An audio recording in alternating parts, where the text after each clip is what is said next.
Please don't come. Budapest, Hungary.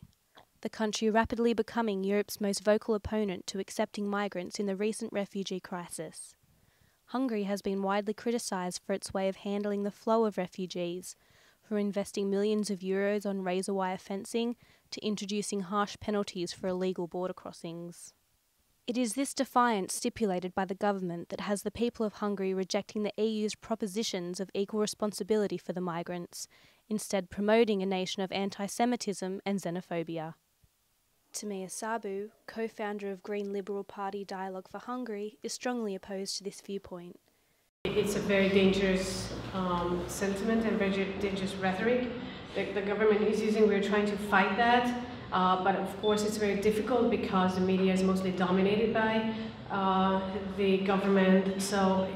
And unfortunately, the government propaganda is working.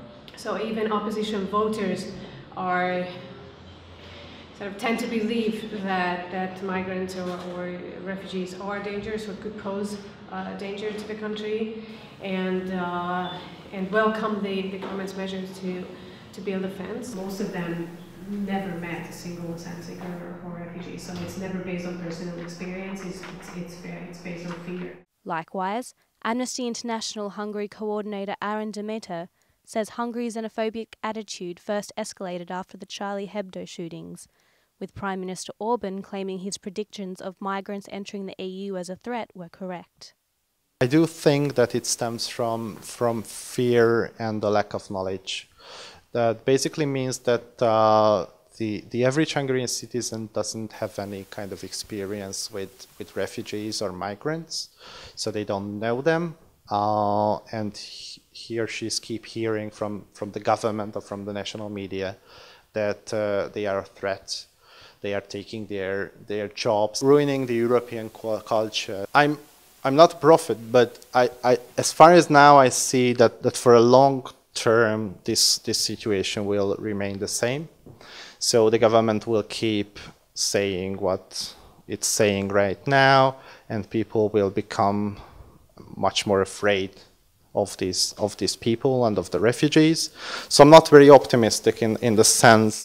Now, in the aftermath of the Paris attacks, Orban states there is an undeniably logical connection between terrorism and the movement of Muslims into Europe, both in the last few months as well as over recent decades.